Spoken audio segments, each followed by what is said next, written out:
আসসালামু আলাইকুম রহমতুল্লাহ। প্রিয় দর্শক, রমজান রহমত, মাগফিরাত আর নাজাতের মাস। এই মাসে আসমানের দরজাগুলো খুলে দেওয়া হয়, জাহান্নামের দরজাগুলো বন্ধ করে দেওয়া হয়, আর শয়তানকে শিকলবন্দি করা হয়। কিন্তু অনেকেই জানে না রমজান মাসে এমন কিছু আমল আছে যেগুলো দোয়া কবুল হওয়ার সম্ভাবনাকে বহুগুণ বাড়িয়ে দেয়। আজকে আমরা সেই আমলগুলো নিয়েই কথা বলবো, যেন এই রমজান আমাদের জীবনের সেরা রমজান হয়ে যায়। তাহলে চলুন আলোচনা করি সেই আমলগুলো সম্পর্কে। প্রিয় দর্শক, রমজান মাসে দোয়া কবুল হওয়ার প্রথম আমল হলো রোজা নিজেই। রোজা শুধু ক্ষুধা আর তৃষ্ণা সহ্য করার নাম নয়, এটি তাকওয়া অর্জনের এক অনন্য প্রশিক্ষণ। হাদিসে এসেছে, রোজাদারের জন্য দুটি আনন্দ, একটি ইফতারের সময় আর একটি তার রবের সঙ্গে সাক্ষাতের সময়। আর রোজাদারের দোয়া প্রত্যাখ্যান করা হয় না।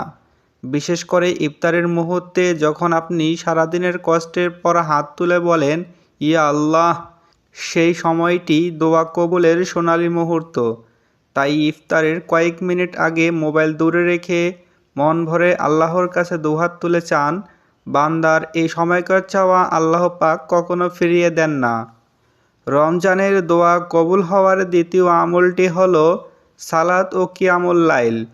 রমজানে ফরজ সালাদের পাশাপাশি তারাবি ও তাহাজ্জুদ অসাধারণ ফজিলতপূর্ণ।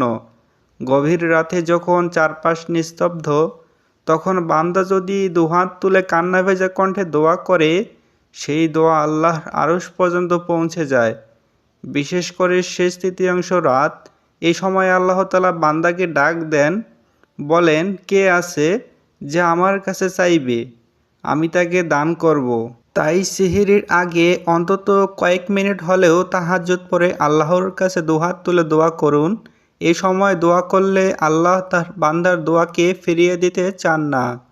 রমজানের দোয়া কবুল হওয়ার তৃতীয় আমলটি হলো কুরআন তিলাওয়াত। রমজান হলো কুরআনের মাস। এ মাসেই কুরআন নাজিল হয়েছে। কুরআন পড়া শুধু সওয়াবের জন্য নয়, বরং এটি দোয়া কবুলের পরিবেশ তৈরি করে। যখন আপনি কুরআন তিলাওয়াত করেন, আপনার হৃদয় নরম হয়, চোখ অশ্রুসিক্ত হয়, তখন সেই নরম হৃদয় থেকে করা দোয়া দ্রুত কবুল হয়। প্রতিদিন অন্তত কিছু আয়াত হলেও অর্থসহ পড়ার চেষ্টা করুন। প্রিয় দর্শক, চতুর্থ আমলটি হলো ইস্তিগফার ও তওবা করা।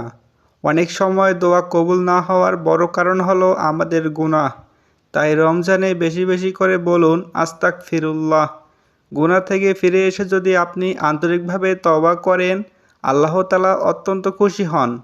আর যে বান্দার উপর আল্লাহ খুশি, তার দোয়া কি করে ফেরত যায়। তাই দোয়া কবুল হওয়ার জন্য রমজান মাসে বেশি বেশি ইস্তেগফার পাঠ করতে থাকুন। প্রিয় দর্শক, রমজান শুধু একটি মাস নয়, এটি আল্লাহর পক্ষ থেকে আমাদের জন্য এক সুবর্ণ সুযোগ।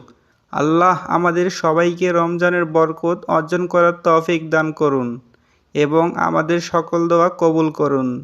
আমিন।